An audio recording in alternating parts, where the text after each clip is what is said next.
Mirza plumber के 3 पिल्लों की बात सुनिए पहले। भाई मस्जिद वहाबियों की है और मैं बरेलवी हूँ, क्या मैं यहाँ नमाज पढ़ सकता हूँ? मस्जिद तो अल्लाह का घर है, यहाँ कौन वहाबी और कौन बरेलवी? आप भी मुसलमान हैं हमारे नजदीक, और हम सब मुसलमान ही हैं। हमारा कलमा भी एक है, हमारे नबी भी एक, हमारी किताब भी एक है। जब ये सारी चीजें एक हैं तो क्या बरेलवी क्या देवबंदी? अगर कलमा नमाज कुरान सब एक होने से सब एक हो जाएंगे तो फिर इंजीनियर मिर्जा इसका बड़ा और ये तीनों बंदर गांधी जी के ये गौहर शाही और कादियानियों को मुसलमान क्यों नहीं ठहराते? उनके पीछे नमाज क्यों नहीं पढ़ते? कुरान तो उनका भी वही है, कलमा भी उनका वही है, नबी को भी वो मानते हैं और सारी चीजों को वो मानते हैं। जब अल्लाह की मस्जिद होने के बाद अल्लाह के रसूल कभी यहूदियों को मना नहीं करते मस्जिद में आने से। अब इस गंवार से पूछो कि कौन से यहूदी मस्जिद में नमाज पढ़ने आते थे जो अल्लाह के रसूल उनको नहीं रोकते थे? मस्जिद में अल्लाह के रसूल से कोई हाजत लेकर आना और इबादत करने आना दोनों चीजें अलग अलग हैं। कोई एक हदीस वो दिखा कि जो यहूदी नमाज पढ़ने आते और अल्लाह के रसूल ने उनको मना ना किया हो नमाज पढ़ने से। और इस अहमक को कुरान पाक की वो आयत भी नहीं पता जिसमें अल्लाह ताला ने खुद हुक्म दिया मस्जिद को जलाने का। नबी पाक सल्लल्लाहु अलैहि वसल्लम ने मुनाफिकों ने जब अपनी मस्जिद बनाई तो नबी पाक ने उसमें आग लगा दी। तो इससे पता चला हर मस्जिद मस्जिद नहीं होती।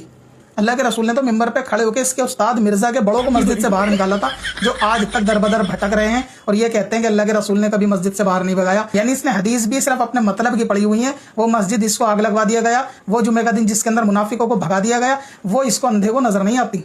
भले ही अकीदे में कोई इख्तिलाफ हो, लेकिन है तो हम सब मुसलमान। ये पिल्ला पार्टी नया उसूल लेकर आए हैं, अकीदों में लाख इख्तिलाफ सही है तो हम मुसलमान। अगर अकीदों में इख्तिलाफ होने से तुम मुसलमान हो तो कादियानियों को मुसलमान तस्वुर क्यों नहीं करते? गौहर शाही को मुसलमान तस्वुर क्यों नहीं करते?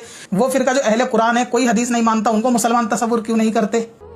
हम कब तक की उम्मत को बांटने वाले काम करते रहेंगे? अब ये यहाँ कितनी मीठी बातें कर रहा है कि उम्मत में लड़ाने वाली बात नहीं करनी चाहिए, एक होना चाहिए। इसकी मुनाफिकत अब आप दूसरी वीडियो में देखिए। कल ईद उल फित्र है और फिर ये लोग भी रफ़ाइदान कल करेंगे शान से। कौन करेगा? यही कबर पुजारी सारे, समझे? कबर पुजारी मिर्जा के इन 3 बंदरों का यही काम है कि पहले मुसलमानों को कब्र पुजारी मुशरिक कहना, फिर दूसरी वीडियो के अंदर मुनाफिक बन के लोगों से कहना कि तोड़ने वाली लड़ाने वाली बातें मत करो, फिर अगली वीडियो के अंदर मुसलमानों को ताने मारना, औलिया अल्लाह का मजाक बनाना।